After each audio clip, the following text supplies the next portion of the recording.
Welcome to Business Chats with Debbie, where we talk to small businesses about their stories.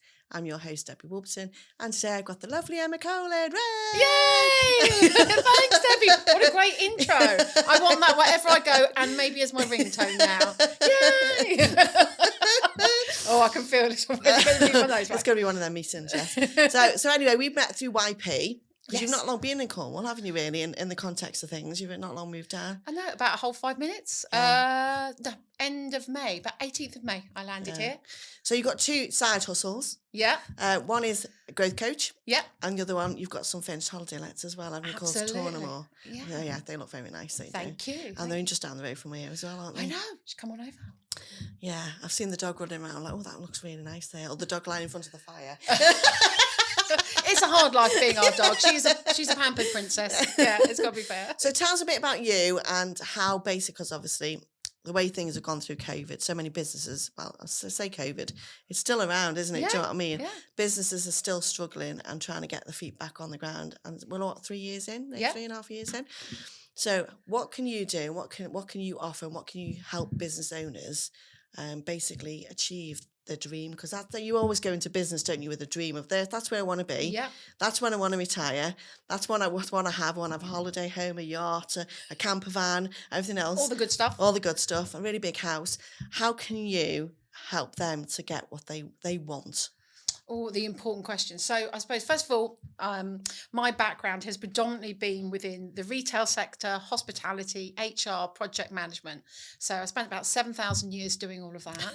And unofficially, along the way within my career, I've helped and coached lots and lots of people on lots of different levels. And I was lucky enough to be a group director for the Oxford Summer Retail School at the university a number of times, which is great. And I had a big birthday and I went, oh, I want to do something for myself now. I was running a business with my husband. It was a very successful business. We sat in a small portion of business owners in terms of turnover, profitability and all that good stuff, and even selling the business, which was great. So big birthday, going to set out something to help. So I'm going to be really polite and not ask you which birthday. No, 21, obviously 21. But, what can I do officially to help people?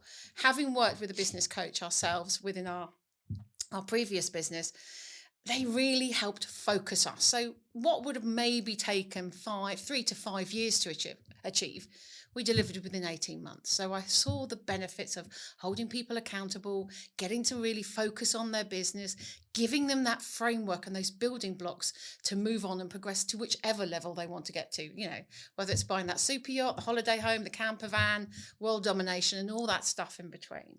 And that's what I do is I work with business owners. I become their number one supporter. I've got my pom-poms out, helping them grow and develop. I'm honest with them. I tell them the necessary truths as well. Yeah. Sometimes that can be quite tough, but sometimes that's what people need, isn't it? Exactly. You've got your own business. It's a 24-hour job. Yeah. 365 days of the year, especially when you're working on your own, when you've got no staff and you've got your products to sell, make and sell, or buy, and you've got clients to service. And on top of that, you need to be on top of your social media and do all your social media stuff and do your accounts and make sure you've got cash in the bank and make sure everything's paid on time. So there's like a gazillion jobs. Exactly. At least 23 hats you could possibly be wearing. And taking time out of the business to work on it rather than in it is so, so important that some people just don't even get that. How can I be making money if I'm not working, doing the stuff that needs to be done? Well, you need to step out and have a look from outside to see in, so you can actually grow your business. And obviously, that's where having a mentor or a coach helps. Absolutely pays dividends. It is that really then focusing in on what is it you actually want your business to do for you. When you set it up, what was your dream? What was your goal? What did the end look like? When was the end going to happen maybe as well? And then how do we actually get it there? Because we can become so focused on that. If you're a hairdresser cutting the hair because that feels like it's paying the bills, it will. But you're never going to move the business forward if that's all you're doing. Yeah. So that focus on building, firm business direction. A business culture, so people understand what it is you stand for, what it looks and feels like when they deal with you or your team work with you or whoever you're interfacing with. Understanding where the money comes from. Where does profit come from? So many people do not understand the difference between profit and cash flow. Just doesn't No, Yeah. I think it's all the same, or don't really understand the difference. And yeah, I've got money in the bank, so surely, well, no, maybe not. There's a big difference, as you say. Really understanding their finances, so building plans, working with people like yourself, Debbie, that can help them. And it astounds me how many people do not have an accountant or don't have the right accountant. Do you know what I mean? Yes, You can't get hold of them for love nor money, and you need to know something right there and then. Yeah, it just it sounds the amount of people who try to go it alone, and then we end up having to pick the bits apart and rejig everything that's been done and say, well, I'm really sorry, but yeah, it's not as yeah. rosy as you thought. Yeah, That's not quite right. yeah. Oh, no, maybe not the best advice. Yeah, I hope that, progressive business owners have accountants where they don't just turn up, once a year with a big box of receipts and go, make some sense of that you work and understand what it is you're trying to do. What does it really look like? What does the best set of results look like? What do the worst ones look like as well? So you can plan for those things. And then getting into, marketing. How do you market your business? Who are you marketing it to? What are you actually selling? Being really clear about those things.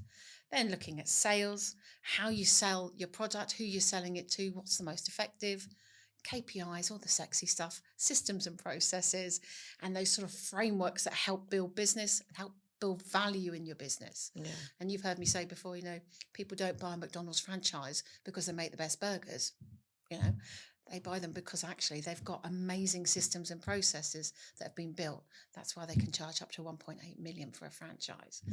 Then working with owners on their team and themselves and really building those foundations to take them to whatever the next level is, whether it's from startup to being basically functioning, from basically functioning to growing and scaling, true owner independence, where they can work in the business if they choose to or not, go and enjoy a mojito or something on a nice sunny beach. And then what is the exit strategy? What's that plan to get People that don't capital realise they need an exit strategy. No. And people, the amount of businesses I see, and they'll name the business after themselves. And you're like, well, how are you going to sell that if it's in your name? Yeah. If you haven't got no intentions of selling it, you're just going to walk away at the end of it, then fair enough. Yeah. But if your intention is to build that business to sell it at the end, then you've got to take a step back at some point. Otherwise that business isn't going to sell if you're the centre point of it. No. You're going to be stuck in it for life. Yeah. Yeah. And the sooner you think about an exit strategy, the sooner you can start planning for it. Absolutely. So, there's some wise, sage-like people in the business world that talk about, start with the end in mind. And that's really true. And it might feel a bit almost odd to think about, well, what does the finished article look like? But it will help you get there. Yeah. At the very least, you want to be planning 5 years before you really want to leave. So you can make sure you've got your business in the best place to get the best value for money. Just because it feels like it's worth a lot to you because you've put a lot in, it's not If worth it's that tied much. to you, it's not worth that much. No, and sadly, not worth anything sometimes. Yeah. And that's a real tragedy. For all that blood, sweat, tears, and hardship, it should be able to have a value at the end of it, whatever it is you want it to be. Yeah. So obviously that's what that's how you help people take a step back. Because I find it very dumb when I'm doing my business plan is actually thinking as to when my end point back is and when working backwards. I'm like, I can't even think about what I'm doing next week. Never mind. I'm doing all those years. Reverse engineering all of that lot. Yeah, it's like, fly, it is really difficult to do it on your own, but that's obviously why you do what you do, because you're an expert at it. You can help people do that step backwards approach. Absolutely, yeah, just that measured overview, because you can suffer so easily from business overwhelm. Just like it's everything, it's so much, it's enormous, and sometimes struggling as to what we do next week can feel the biggest thing on your plate. But really, reverse engineering. For tea? Sometimes I struggle. Wow. I'm saying nothing, Debbie, but but that's true, isn't it? Life has all of these things that we have to manage, and being able to take your business and look at it and then step back to say, right, to get to that end goal, these are the things I need to do. Maybe breaking down that end goal into bite-sized chunks of achievement. So I know you've heard me talk about having big, hairy, audacious goals. So how you can use those stepping stones to get you to that point and really make it what you want it to be, which is ultimately, hopefully, why we're all business owners, so we can make our choices. Yeah.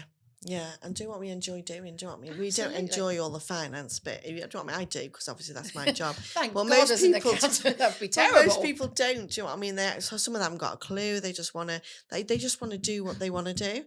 Absolutely. But doing what they want to do, they've got to basically still grow the business. Otherwise, they're just going to stagnate. Absolutely. And, often people will start a business because it is a passion, so if it's a hairdressing business, it's a boutique, it's accountant, whatever, and they love that part of it. But nobody said, right, that's great that you love that part. But, you also need to be the MD, you need to be the sales director, the marketing director, the chief bottle washer, the toilet cleaner, and all of these other jobs in between. And they're maybe the things that you don't have that expertise or knowledge in, because as far as I'm aware, nobody's out there teaching a small business degree to show you how you can do all those things. You need those No. external experts to help you. Yeah, and it's accepting that point that you need help and you need to outsource that function to somebody else, which will release up your time to actually do what you need to be doing to grow in your business, is so, so important. But it's a really frightening step. Terrifying. And so many business owners get into that position where they're almost stagnating. And one of the questions I asked them when we start working together was, how long have you been here? How long have you felt like this? What are you going to do differently to stop that being the day to day? And, I have business owners that I work with that have spent 20 years in the same position until they get to work with me and we go, right, hang on. It's a bit like Groundhog Day. We can do something different. We can move it forward and make it better for you. Yeah. So where can we find you anyway? You can find me on my website, which is ec.growthcoach.co.uk on the big old internet. And you can email me directly at emma.cole@growthcoach.co.uk as well. And on LinkedIn. On LinkedIn, Yeah, I find you on LinkedIn all the time. Doing some videos talking about Batman and Robin, all of those unusual things that I do. Yeah. Absolutely. Connect with me on social media. Let's start a conversation. It'd be fabulous. Okay. So if you need any help, if you think you're stagnating and you need that person behind you pushing you to make your business grow, then you can find Emma. She'll just search for her name. You'll find her. Yeah. And I will see you next time. Bye-bye.